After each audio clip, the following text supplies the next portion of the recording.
काढलं होतं त्याला कलर कसा करायचं हे आता आपण पाहूया। आता माझा मेन पिक्चर जे आहे हेंचं मी काढलेलं आहे। मगाशी बोर्डवरती जे मी तुम्हाला दाखवले त्याच्यामध्ये मी हा जो शेप आहे हा पूर्ण गोल केला होता। तुम्ही अर्धा गोल केला तरी चालू शकेल। बॅकग्राऊंड जी आहे ही आपण नंतर करणार आहोत। हेंसाठी मी कलरिंग करतो आहे। जे आपल्याला आवडतील असे कलर चूज करा। त्याचा जो तुरा असतो हा ऑलवेज रेड कलरचा असतो।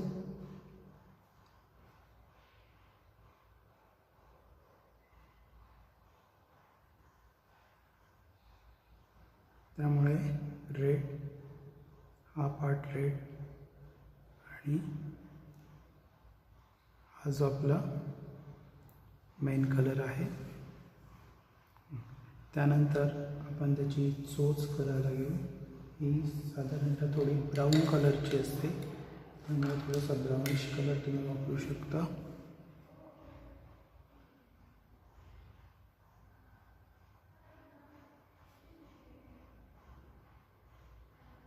आणि आत्ता जो पार्ट आहे हा आपण आपल्याला ज्या पद्धतीने आपल्याला वाटेल त्या पद्धतीने तुम्ही तो कलर करू शकता। आता मी थोडासा कलर करताना इथे मी ऑरेंज कलर घेतलेला आहे।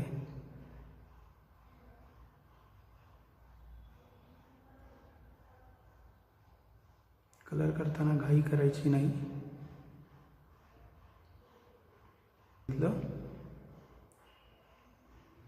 मी ऑरेंज कलर वापरला म्हणून तुम्ही ऑरेंजच वापरायला पाहिजे असं काही नाही।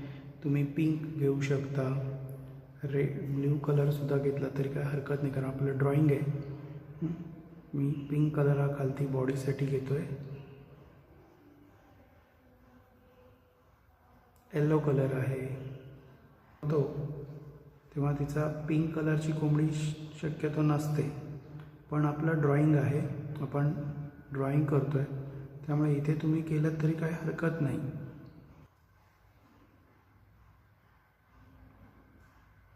ब्ल्यू कलरची सुद्धा कोंबडी कधी नसते।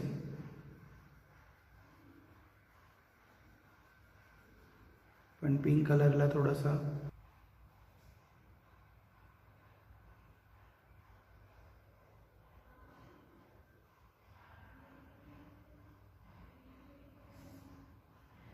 आता बघा तिची जी शेप शकेल किंवा सेम ऑरेंज कलरने काढली तरी पण चालू शकेल, तुम्ही जसं तुम्हाला चांगलं वाटेल। आता इथे आपण थोडासा वेगळा कलर देऊ।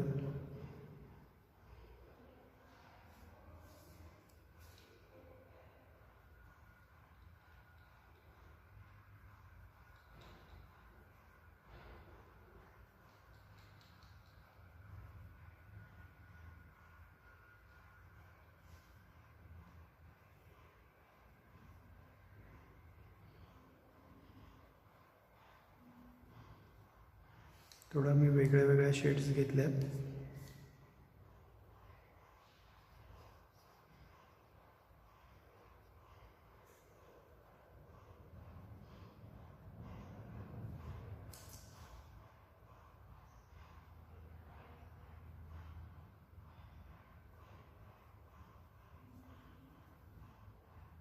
अशा प्रकारे आपण तिचा शेडपूट ड्रॉ केला आहे। आता त्याचं जे नेस्ट आपण बनवलेलं आहे या नेस्टसाठी येल्लो आणि ऑरेंज कलर, साधारणतः गवताचं नेस्ट असतं तर ते आपण येल्लो आणि ऑरेंज कलरने करतो आहे।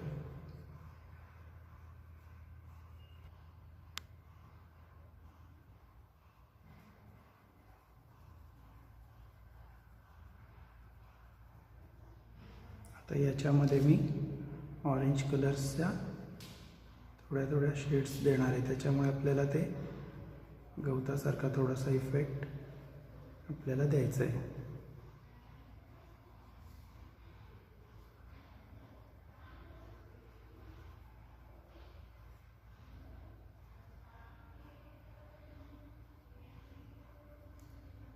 थोड़ा ब्राउन कलर सुद्धा तुम्ही याच्यात वापरू शकता।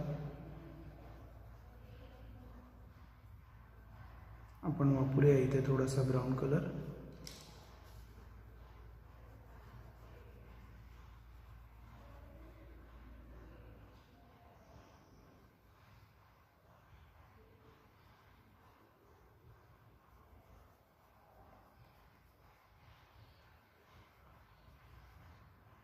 तर मी येलो कलरमध्ये मर्ज केला नाही, पण त्याच्यावरतून रेषा ड्रॉ केल्या, लाईन्स ड्रॉ केल्या.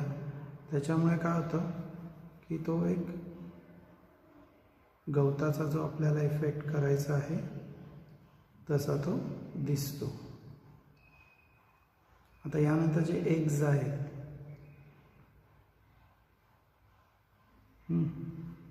हे एग्ज आपण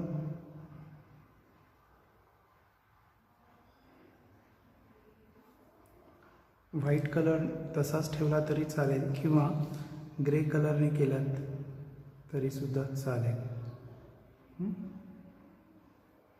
तर या बघा, थोडंसं माझ्याकडे सिल्वर कलर आहे, ग्रे कलर आहे, तर त्याचा मी वापर करतो. सांगितलेलं आहे की आपलं हे मेन पिक्चर झाल्यानंतर पूर्ण जे काही सराउंडिंग तुम्ही काढाल किंवा प्लेन ठेवायचं असेल तर प्लेन.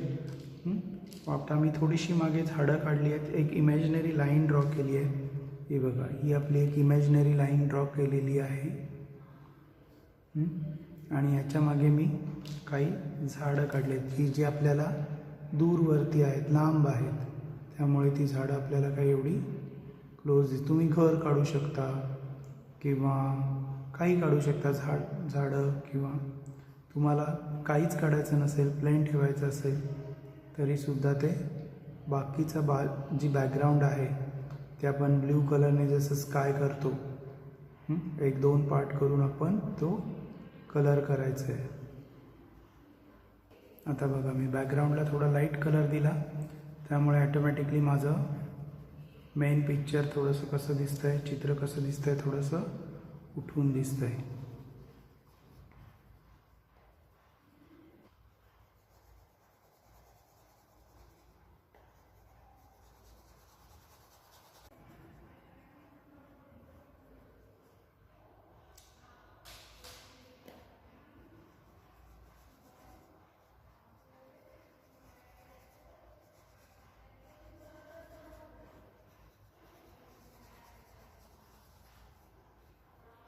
पूर्ण बॅकग्राऊंडला मी लाईट कलर दिलेला आहे.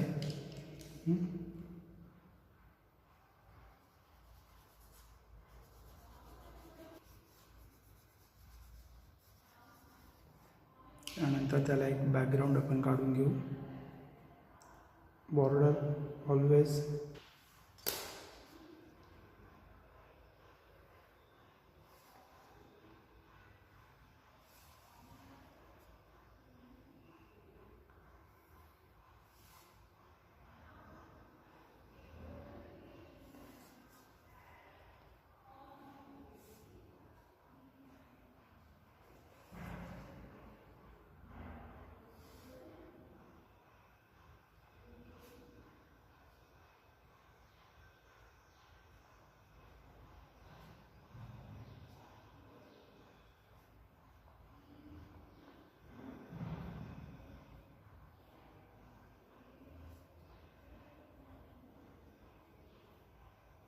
अशा प्रकारे आपलं हेंचं ड्रॉईंग कंप्लीट झालेलं आहे.